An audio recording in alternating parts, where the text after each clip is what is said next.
We're going live.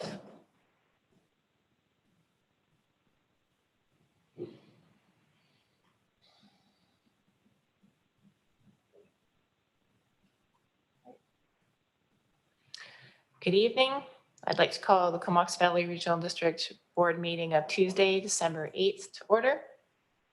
And I'll start by acknowledging that we're on the traditional unceded territory of the Comox First Nation and reading Article 21 of the United Nations Declaration on the Rights of Indigenous Peoples. Indigenous people have the right, without discrimination, to the improvement of their economic and social conditions, including inter alia in the areas of education, employment, vocational training, and retaining housing, sanitation, health, and social security. State shall take effective measures and, where appropriate, special measures to ensure continuing improvement of their economic and social conditions. Particular attention shall be paid to the rights and special needs of Indigenous elders, women, youth, children, and persons with disabilities. And with that, we move to a recommendation for in camera. Director Arbor and Director Hillian. Thank you. And that's that we will move in camera according to section 91A of the Community Charter. Is there anyone opposed? Hearing and seeing none, that passes. And we're on to adoption of minutes from November 24th. Second. Director Morin, thank you. Is there any discussion about the minutes? And anyone opposed to adoption? Hearing and seeing none, that's carried. And we're on to petitions and delegations. And today we have the Puntledge River Forest Protection Society. Graham Hillier is going to present today. And I believe we have him online. Yep, I'm here. Can you hear me? Yes, we can hear you. Excellent. And you have 10 minutes to present. Okay, thank you. Thank you. Hello, directors of the Comox Valley Regional District. Thank you for the opportunity to bring this important issue to your attention. My name is Graham Hillier. I am on the board of the newly established Puntledge River Forest Protection Society, which was formed by Jen Alton, Devin Burton, and myself. We saw there was a need for the Puntledge River to have a group speaking on its behalf. There are many issues along the river that concern us, from development to pollution to logging within its watershed. It is planned logging that brings me to speak to you today. If you could please bring up the map or the slide that's called Map Puntledge. Thank you very much. This is a map of the area I'll be discussing. The area of immediate concern is along the Puntledge River, below the Comox Lake Dam on the south side of the river. This area, also known as the Bevan Trails. It is in this area that there is a planned timber harvest by Hancock Timber Resource Group in the very near future. The plans for this logging were not known to the public until early October of 2020. My friend Jen Alton and I were walking on the trails one day and noticed flagging tape and plot marks sprayed on the trees and knew that something was happening in our beloved forest. We learned that these trails, as well as the trails on the north side of the river, known as Bearbait Trail, were not protected. We learned that the timber was owned by Hancock Timber Resource Group and the land was owned by BC Hydro. The trails were built and are beautifully maintained by BC Hydro. The area that makes up the Bevan Trails is the historical site where the number 7 coal mine was located. It was owned and operated by James Dunsmuir at the turn of the century and ceased operation in 1918. The land was purchased by BC Hydro in 1953, at which time the timber and mineral rights were separated from the land.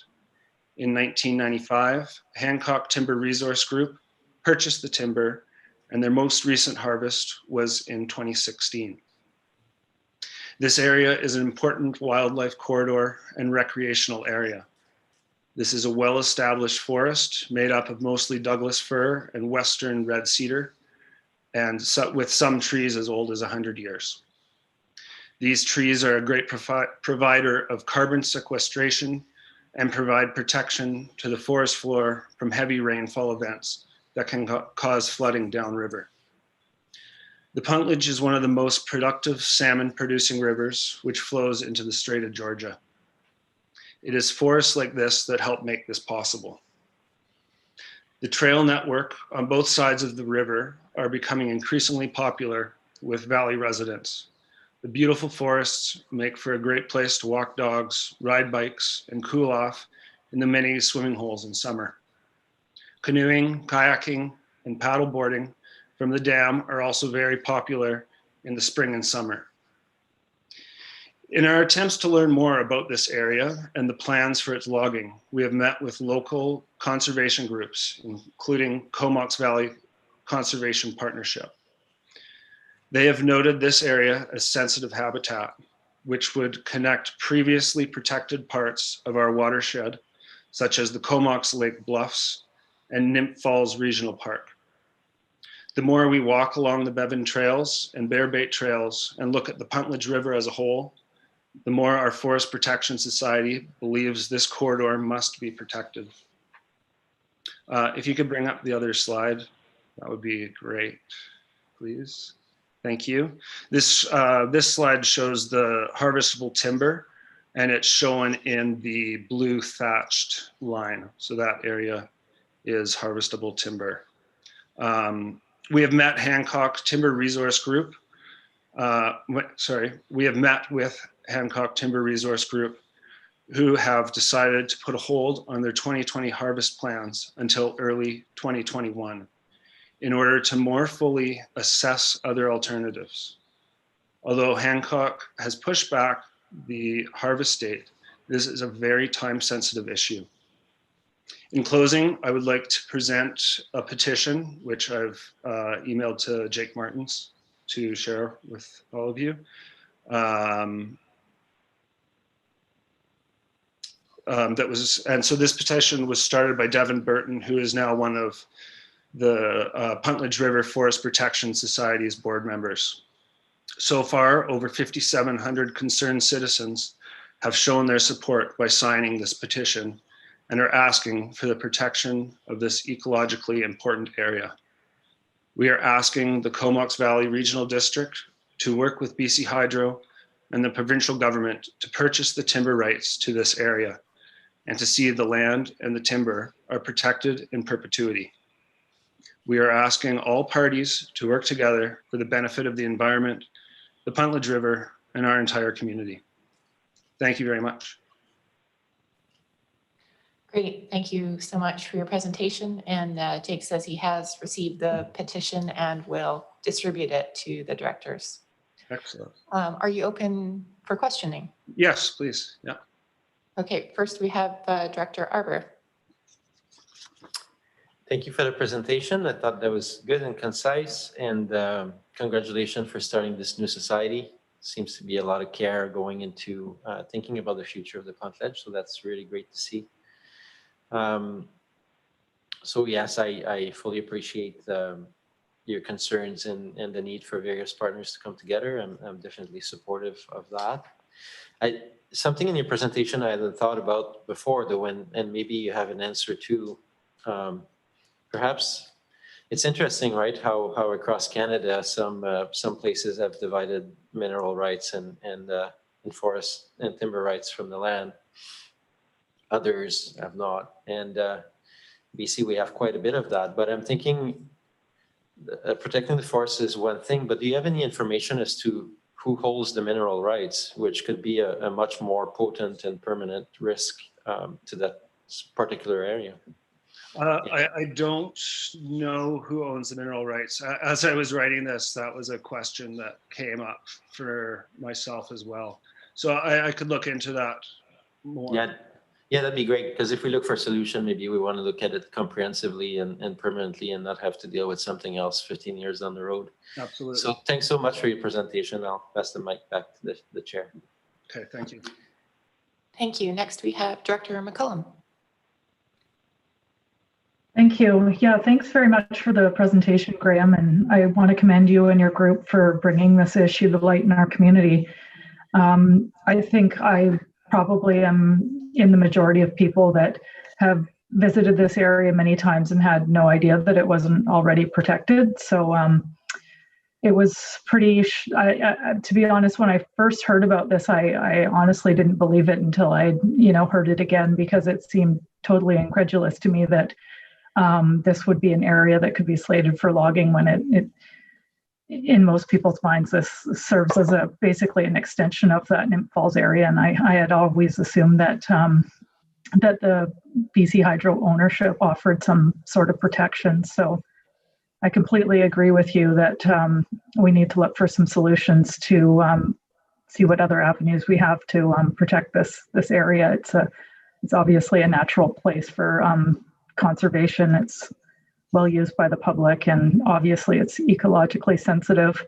I just had one question for you. You did mention that one part of the Hancock holdings was logged in 2016. Mm-hmm. And I'm wondering if you can show on that slide how close that was in proximity to what they're planning to log next, and if you have a sense of how big their holdings are in that area. Yeah, I do. So if you look at kind of the river just above the red line that says north, so just above that line, yeah, where that arrow is in that area.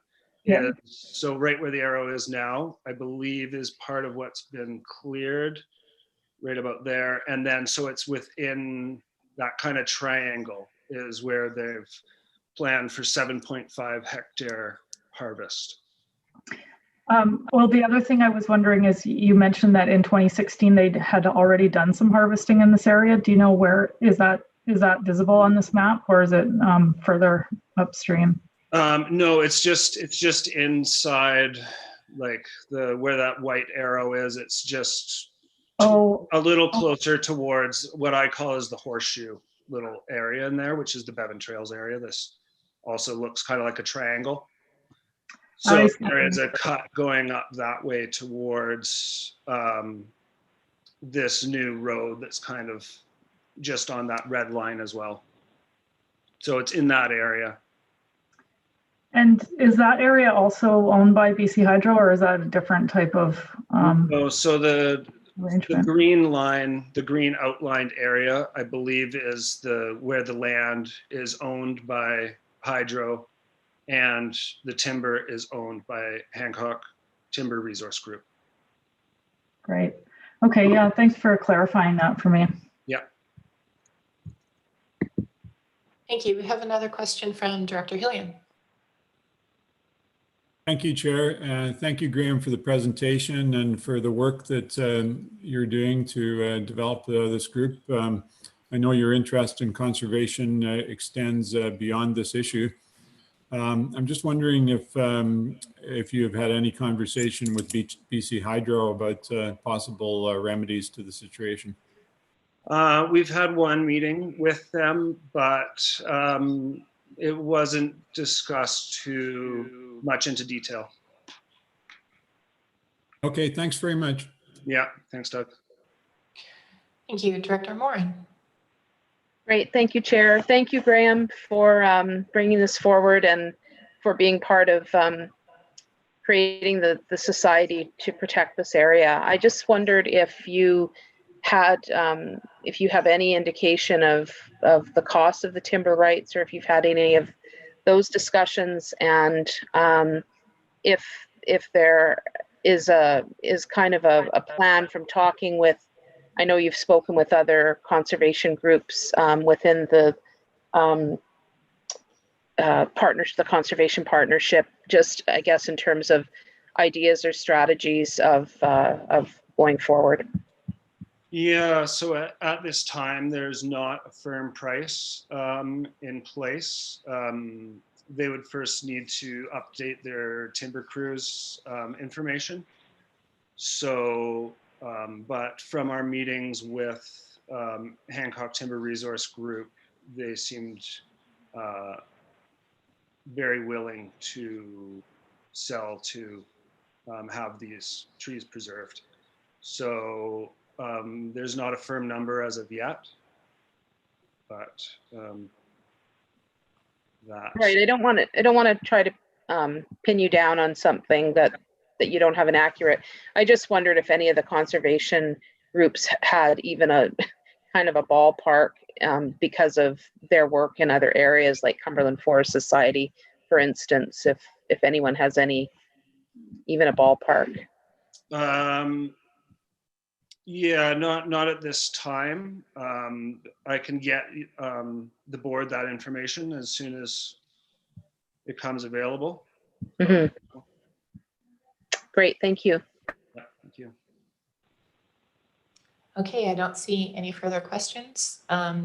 Just so you're aware, Graham, the board did take some action on this already in the form of a letter to BC Hydro requesting that they look at purchasing the timber on the land that they already own. Okay, thank you. So thank you so much for your presentation today. Okay, thank you for your time, all of you. Have a good evening. Yeah, you too. Is there anyone opposed to receipt of the delegation? Hearing and seeing none, that's carried, and we're on to reports. The first one we have is the Integrated Regional Transportation Select Committee minutes for receipt from November 26th. Second. Thank you. And are there any comments, questions about these minutes? And anyone opposed to receipt of the minutes? Hearing and seeing none, that's carried, and we're on to recommendation 1. Barbara and anyone else? Second. Amir, thank you. The recommendation is that Integrated Regional Transportation Select Committee disband with consideration to establishing a select committee or on transportation matters if required at a later time. Is there any discussion? Oh, Director Grieve.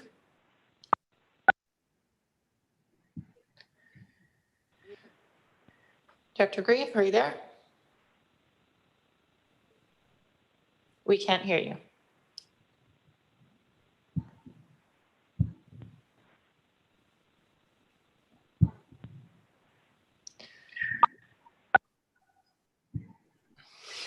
Okay. We'll wait another minute to let him see if he can make his phone work. Is there anyone else on line that wants to ask a question? Director Hillian? Thanks, Chair. I just wonder if we have any sense through staff of when this might become required, the establishment of such a committee. I'll pass it over to staff. Thank you very much. And Alana, if I could ask you to come forward and talk about it through the RGS and planning for transportation.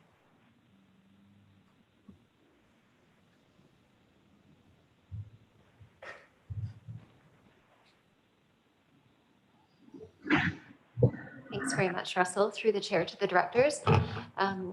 As Russell's comments indicated, as you know, we are doing some work on regional transportation and exploring that with you. It was raised at your strategic planning session earlier this fall, and it would be likely through that discussion wherein you would identify an interest in convening on specific matters. So we'll be talking to you a little bit through the financial planning process in the coming months about our proposals for regional transportation and advancing that conversation. But as for a specific example, Director Hillian, I think that opportunities will present themselves, and we'll just keep this available as an option for you to strike a committee on a project specific or issue specific basis. Thanks very much, and thanks for your work in that regard. And we'll try Director Grieve again. So working this time? Yay, we can hear you. Oh, okay. Yeah, just briefly, I had the great privilege of being the chair of that meeting. There was some concern about the subtleties of active transportation, and especially when it came to John Higginbotham and such. the accessibility group, and other people as well. And they did feel that they were concerned that maybe their expertise may be called upon at a later date. So that's why we're trying to keep the door open in the future. So rather than disbanding it totally, it may prove that their services would be more useful later on down the process. Thank you. Great. Thank you for that background, Director. Any further questions or comments? Okay. And we're on recommendation 1.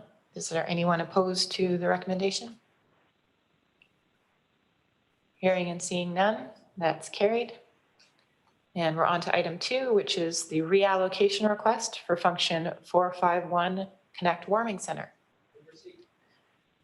Director Arbor and Second. Director McCollum, thank you. Thank you very much, Chair and Directors. And Alana Mullally is here to present the report and answer any of your questions. Thank you very much, Russell. Through the chair to the directors, we've received a request from the Coalition to End Homelessness to reallocate some of the carry forward dollars from the creation of a permanent drop-in center to the existing warming center.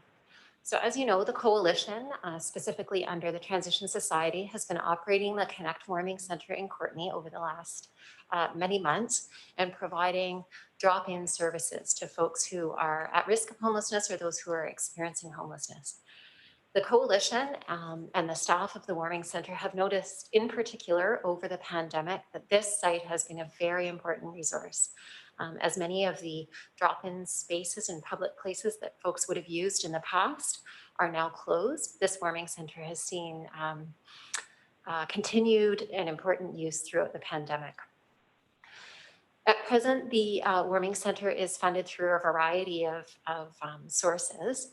The City of Courtenay, as you know, has provided a lease for the space and has provided the Transition Society with a lease agreement until October of 2021 to continue to operate in that space. Earlier this year, the board reallocated some dollars to the Transition Society from this very same permanent project to the existing warming center for some capital upgrades that were required to outfit the space to make it usable for this purpose. The Transition Society under the Coalition is requesting that $50,000, so that's the remaining money that was set aside in the 5-year plan for a permanent center, be allocated to the warming center in order to enable its continued operations from now until October.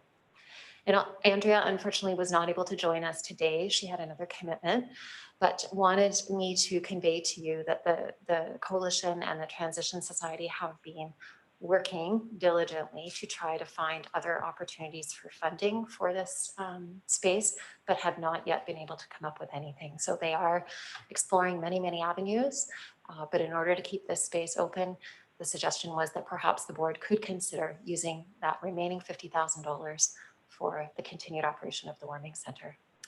Some important context is the ongoing review of the service, the Homelessness and Support Service, and we'll be bringing you a report next week on the 15th to talk about what we're doing in that review, some preliminary findings, and recommendations that we're having, not recommendations, the scope of work that's being undertaken. And one of the elements within that scope is this discussion around bricks and mortar funding versus operating funding, which is sort of at the crux of this request, because it does represent a bit of a departure from where the service allocations have been to date. So with that, I'll try to answer any questions that you might have as best that I can. I might have to do some follow-up certainly with Andrea or with Heather Ney, Executive Director of the Transition Society. Thank you. Great, thank you, Alana. We do have some questions, starting with Director Hamir. Thank you. Thanks, Chair. And thanks to Alana for the presentation. I'm fully in support of the reallocation. I trust that the Transition Society and the Coalition to End Homelessness, that they've done their due diligence and that this is their decision of where the best use of that money should go. My question is actually more so to my colleagues from the City of Courtenay, because I know there have been some presentations to City Council as well, and some decisions have been made fairly recently. So it's more of an update to make sure that this allocation is in alignment with where the City of Courtenay is also looking at whether that permanent drop-in center at that site is something in their plans as well. So maybe it's through the chair to the other directors. Thank you. Well, Director Hillian has his hand up, so maybe he can answer that question. Thank you, Chair. The aspect of the report that spoke about the lease being extended for a year is about as far as I believe any of the Courtenay directors could go in that regard. We haven't discussed the prospects of a permanent site, but we're obviously committed to continuing to support this project to the extent that we're able. My question and comment is that I do support the reallocation, but I have some concern about moving in the direction of operational expenses, given that I see much of this as being part of our social welfare costs as a society that traditionally and generally are borne by the province. And I would have some concern about us moving into a substantial operational funding on an ongoing basis. I wonder if it might be possible. We have endorsed, I believe, a letter to the province and BC Housing with regard to further dialogue about alleviating homelessness in the community. And I wonder if that would be a venue for discussion of this type of support funding as well. I certainly think our efforts should be in pushing for the province to carry the ball in this regard. Thanks very much.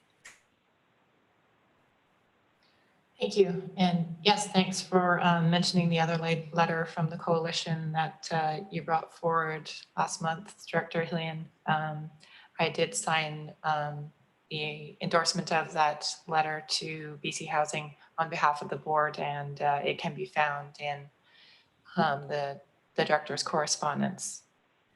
It was in support of more emergency and supportive housing in the Comox Valley. So we're still on receipt. Is there anyone opposed to receipt? Hearing and seeing none, that's carried, and there's a recommendation. Move the recommendation. Second, Warren. Thank you, Hillian and Morin. Any further discussion about the recommendation? Okay, and it's a vote of the areas, Courtenay and Cumberland. Is there anyone opposed? Hearing and seeing none, that's carried unanimously. And we're on to item 3.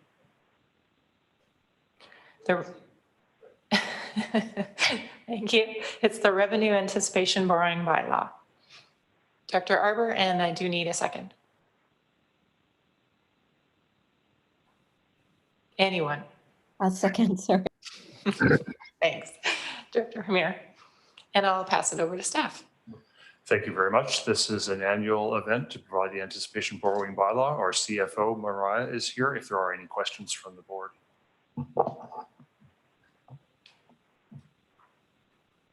Director Arbour. Yes, thank you. This is, I guess this is my third go round, but so this amount, the 25 million, it's a short-term promissory note. Is it mostly tied to some of our larger capital projects, such as the water treatment plant? Or is this a usual kind of cash flow related amount that we use for some of our core operations each year? Thank you. Through the chair, this revenue anticipation borrowing bylaw is an annual bylaw we put in place. Essentially, it relates to the fact that we don't receive our requisitions until sort of late July, early August. So it's typically for those operational costs as we move through the year and wait for those requisitions. As well, we've had a heavy capital plan over the last couple of years, so also it supports that, especially if there's any grants related to those projects and we're waiting for claims and things. So it's more of a cautionary that in case we need to, we can access those funds. Our usage of the bylaw has been quite minimal in recent years, as is expected, but it's sort of having it in place in case we need it. And just because the water treatment project is so significant, we do have actually a separate bylaw in place for that particular project, which we have access through this year. And you did see that bylaw come through to carry us through next year to the completion of the project in November.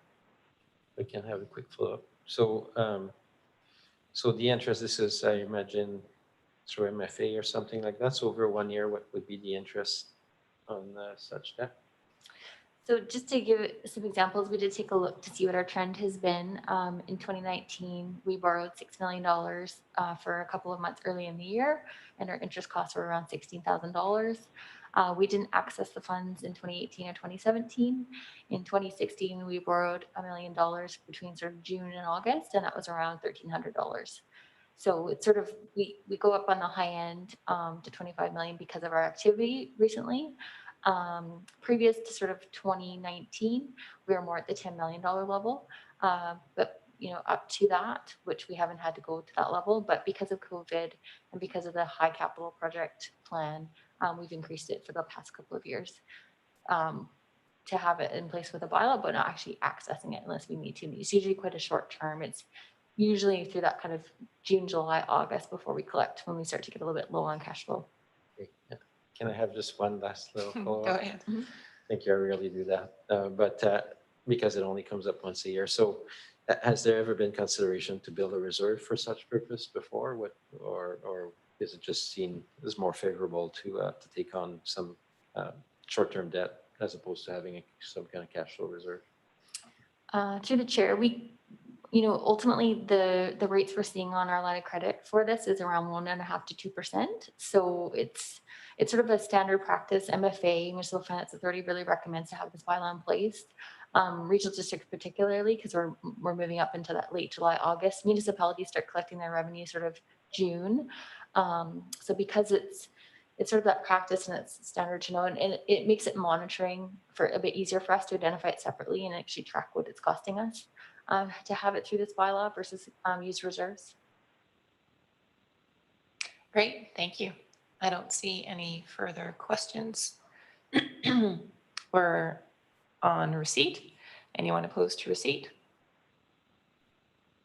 Hearing and seeing none, there's a recommendation. Second. And Cole Hamilton, thank you. And the recommendation is that the Comox Valley Regional District Board approve the revenue anticipation borrowing bylaw for the 2021 fiscal year. It's a vote of the full board. Is there anyone opposed?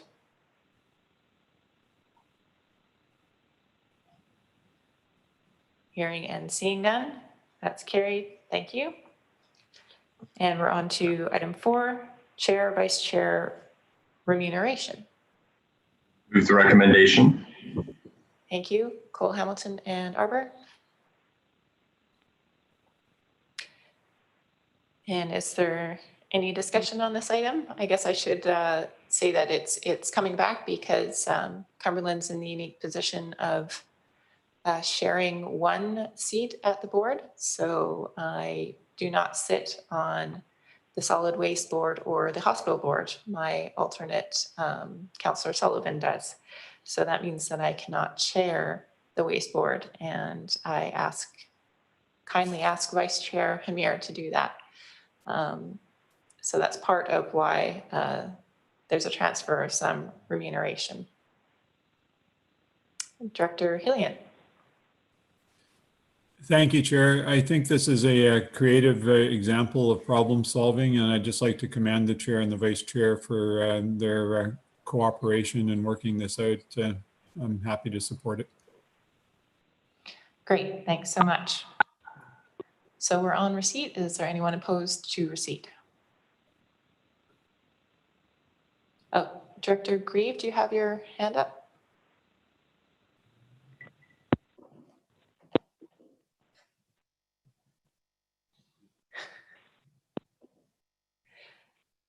Well, let's just, oh.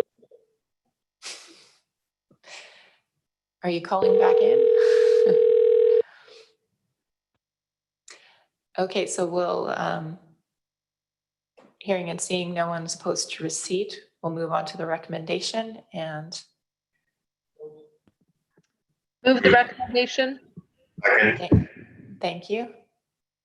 Yeah, we'll give Director Grieve another moment to see if he can call in.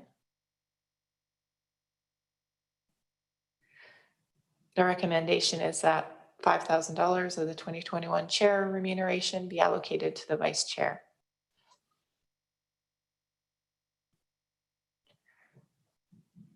And it's a vote of the full board. Hearing and seeing no one, no further questions. I'll call the question. Is anyone opposed? Hearing and seeing none, that's carried. Thank you. And we're on to bylaws and resolutions.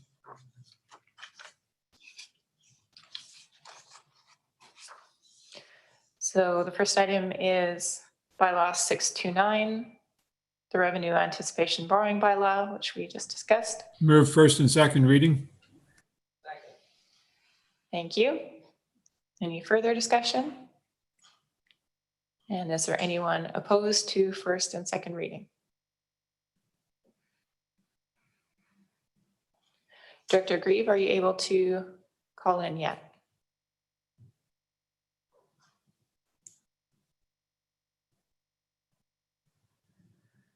Okay, hearing and seeing no one, that is carried.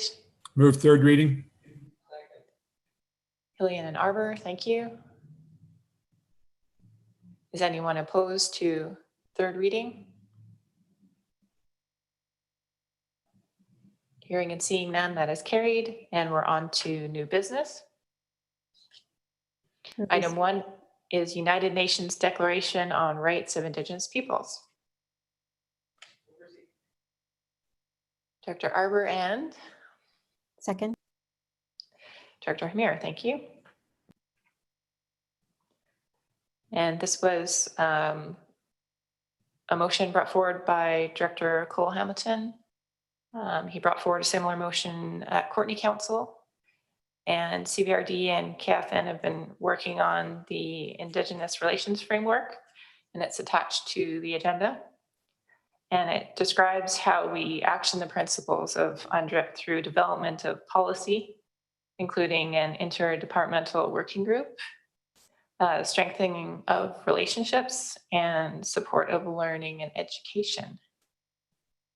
So I hope the board will continue to support our work on the framework, as it is a living document, as well as the proposed action today.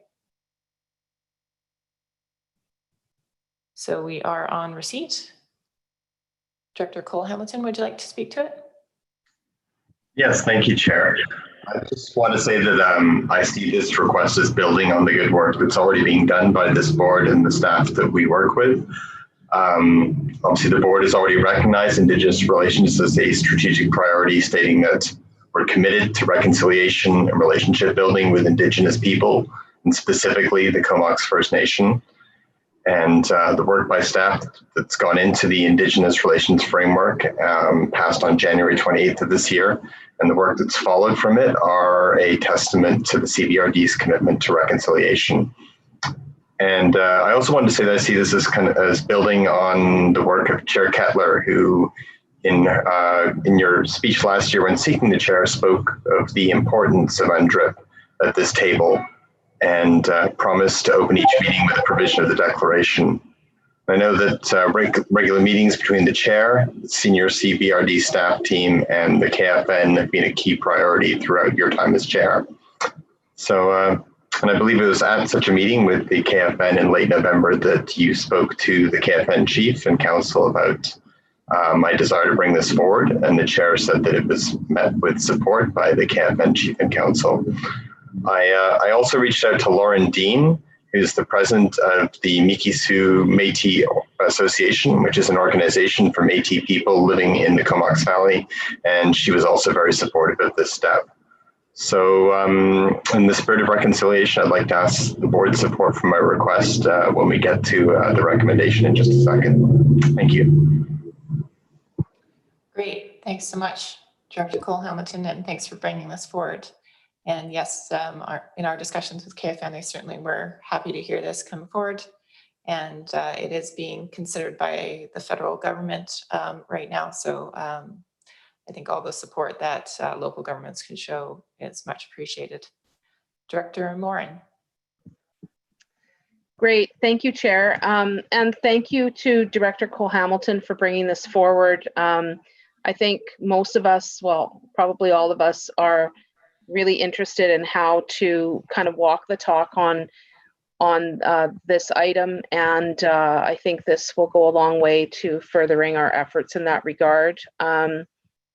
I know it's really important that we don't just look at the words on the page, but actually try to bring them to life. So thank you so much for bringing this forward. Thank you. Director Arbour. Thank you, and totally appreciate this this motion. And I do, for big sort of corporate policy considerations such as this one, I think I'm fully in support. Comox First Nation is our primary holder of a title in the valley, but we also do referrals and consider the interests of other First Nation. And as we develop some of those frameworks and protocols, it would be interesting as staff develop that report, whether consideration could be given around other First Nation that may have interest in the Comox Valley, so that as we develop those corporate policies, that they can also find themselves if they look through our documents and policies. Thank you. Thank you very much. Director Hillian. Thanks, Chair. I see this as a deepening of the dialogue that we're engaging in with the Comox First Nation, and I think it's also relevant to the community forum that was held in the last 2 weeks, and the presentation on the United Nations Declaration, which I found very, very helpful in, for example, understanding what consultation implies and how the process is seen as both evolving and incremental, as opposed to everything changes once this is implemented. I think we all probably recognize that it's going to be a lot of work over a long period of time to reach the place that we eventually want to go, but I see this as a useful step along that direction. Thank you. Thank you. Director Hamir. Thanks, Chair. And I also want to thank Director Cole-Hamilton for bringing this forward. And as was mentioned by Director Hillian, our last community to community forum was really informative on this topic. And, you know, although I know some folks will say that, well, the province has already enacted DRIPA and that the federal government is looking at implementing UNDRIP, I think it's really important at the local level that we show a commitment and a formalization of our commitment to UNDRIP. So really happy to see this come forward. Thanks. Thank you. Any further comments or questions? We're on receipt. Anyone opposed to receipt? And that's carried. Thank you. There's a requested action. Move the recommendation. Second. Cole-Hamilton and Arbour. Any further comments or questions on the requested action? Okay, I'll call the question. Is anyone opposed? Hearing and seeing none, that's carried unanimously. Thank you. We're on to item 2, Municipal Finance Authority of BC appointment of member. Director Arbour and Second. Director Hillian, thank you. And is staff wanting to speak to this? Nope, it's an annual appointment, and the recommendations are based on those that represent the regional district of the past. But if there are any questions, we can answer them. Okay, thank you. We're on receipt. Is anyone opposed to receipt? Hearing and seeing none, that's carried, and there's a requested action. Move the requested action. Second. Thank you, Hillian and McCollum. Is there any discussion? The requested action is that Director Grieve and Director Hamir be appointed to MFA. Madam Chair, can you hear me this time? Yes, we can, Director Grieve. Would you Well, like to speak? after a lot of thought on this matter, I'd like to let the board know that I guess the last time we had an actual AGM was a year ago in March in Victoria. And Rona Martin threw her name in the hat for the executive because you look up at the executive of the Municipal Financial Authority, and they're all old white men, like me or older, for God's sake. But, you know, Rona had her heart in the right place, but she didn't have the background.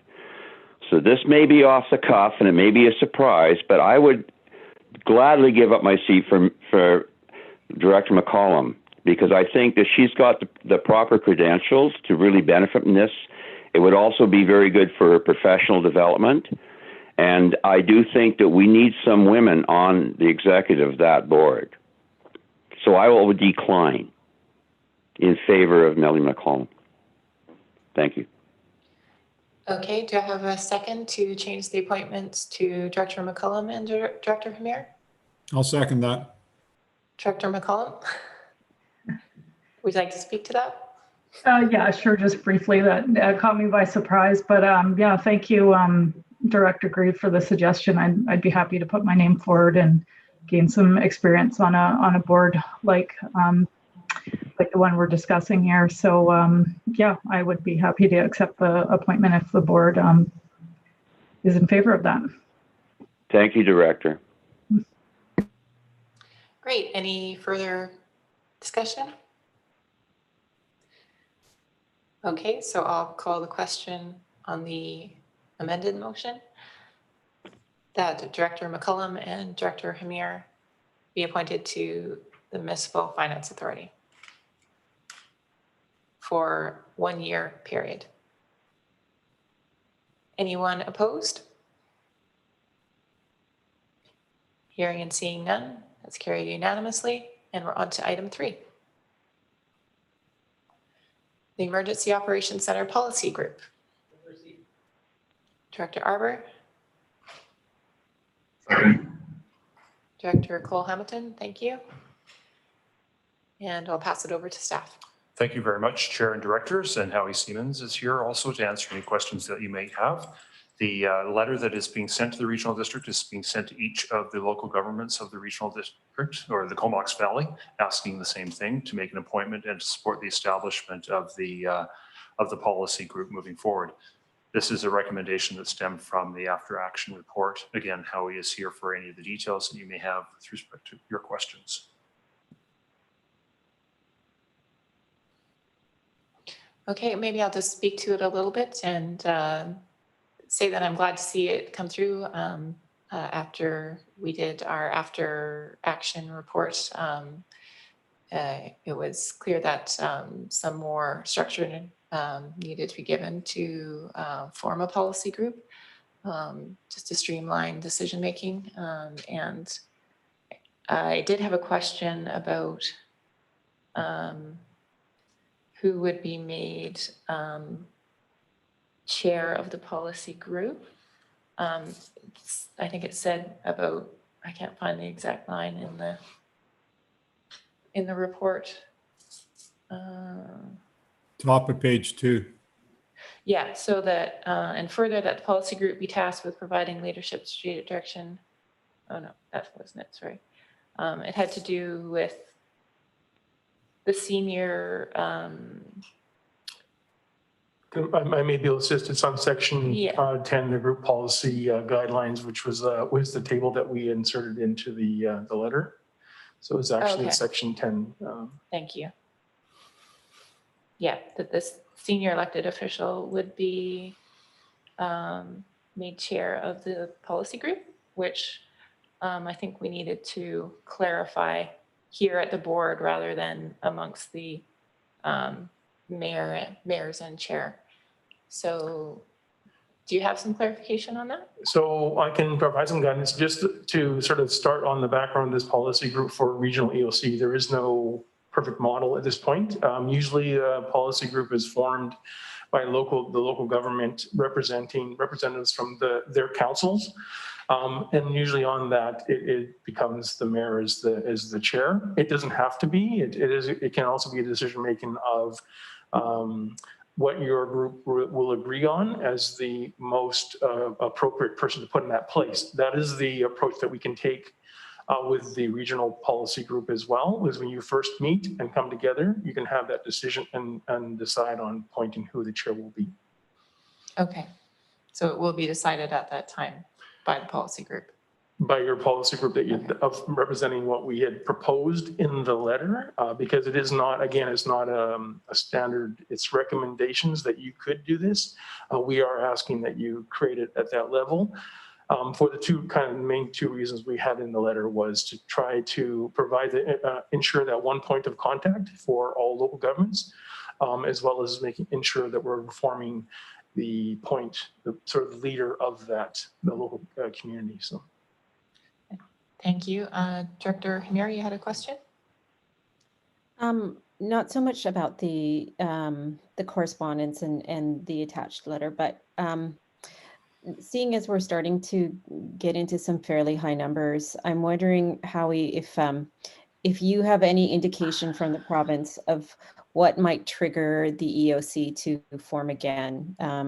Do you have any indication from the province if there's a certain number or level of infection, or has anything come forward to you as to when we may or may not have to start up again?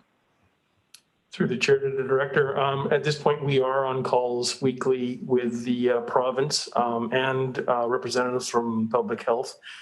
At this time, we have not been totally given direction, but as emergency managers on Vancouver Island right now, really focused on COVID, it would be if the numbers go up where the beds are exhausted within a community, in a hospital. They may come to us, as we see in Eastern Canada, where they might use some of our facilities for treatment centers or testing centers. So that's what we're kind of advanced planning, but until that direction comes from the province or from public health, we will be staying where we are at this point at level 1. Okay, thank you. Thank you. Are there any further questions? Director Arbour? Sorry, and I have the magic mic. I realized that my video was on the whole time. So yeah, I do have a question just following up on Chair Kettler in your discussion. I haven't paid enough attention, but it would be in your letter, it suggests that the spokesperson would continue to be the chair of the regional district, but as you see in section 10, the chair could be different. So I'm actually wondering whether that is super wise to separate those two roles in terms of the spokesperson and the chair of the policy group. So I'm wondering if we can speak to that, or if for regional purposes, we could just suggest that the chair of the regional district is the chair of the policy group. Thank you. Through the chair to the director, yeah, that is again your privilege to be able to do on your first policy group session when you get together. As again, there is no set way to create your policy group. It could be alternates, but what we're doing here now is trying to create a policy group, regional policy group. And you can make those recommendations at your first meeting, saying that it makes the most sense to have the spokesperson to be the chair also of that group. If I may, one maybe further comment on that, which that'll be my last on the topic, is I think having, in the case of an emergency, not adding that discussion amongst political leaders would be valuable. Second, it may allow one person, elected official in the valley, to actually take some kind of training and otherwise prior to, if it's described as part of their role, that they could kick in gear as as the emergency chair for the region, they might actually look at that a lot more seriously and think about professional development and otherwise that could be associated with that. So through the chair, I can, just to respond to that, in a regional EOC, which is not means that we don't want to be going too often to, it'll also depend on who's available for that activation component of the policy group. So, we will be having to work on this afterwards as well when we look at write it into our emergency plan. Right now, we're proposing a direction to try something that there is no model out there. To see how it works, because of the after action report provides a lot of challenges of making sure communication was right. We had timely decision making because we had 4 policy groups to address. This will hopefully speed up that process. So as we work through, I think that would be something that we can definitely take back to the first policy group and decide what is best, and then try to create for the emergency plan to be written, so it can be written in the emergency plan when it opens to a regional EOC. Here is who we would like to have if they're available, and who would there be their alternate. If that makes sense. I can refer to you, Russell, if you have anything further to add. I would just add that for the time being, with respect to COVID, it makes sense for it to be the chair of the regional district. It really is a regional response, and but ultimately that group will confirm that. In future events, it may be a regional event that is centered on the city of Courtenay. It's a fuel spill or something of that nature, where it may make more sense that it is the mayor of the city of Courtenay, given the geography and those that are supporting the EOC. So it will differ from one emergency to the other, but certainly it makes sense to continue as we are now in COVID. The other thing is that this is new for us, but this policy group, without COVID, will continue to meet on a regular basis and build capacity, knowledge, and understanding, as you suggested, that will help them. So it will be really good to create and establish this moving forward. We'll be much more prepared for anything that we realize in the future. Okay, thank you. So we still are on receipt. Anyone opposed to receipt? Hearing and seeing none, that's carried, and there's a requested action. Thank you, Howie. Okay, thank you. Director Arbor and Second. Director Grieve, thank you. Any further comments or questions? No, I'll call the question. Anyone opposed to the requested action? Hearing and seeing none, that's carried unanimously. Thank you. And is that all we have for today? All right, so we'll move in camera.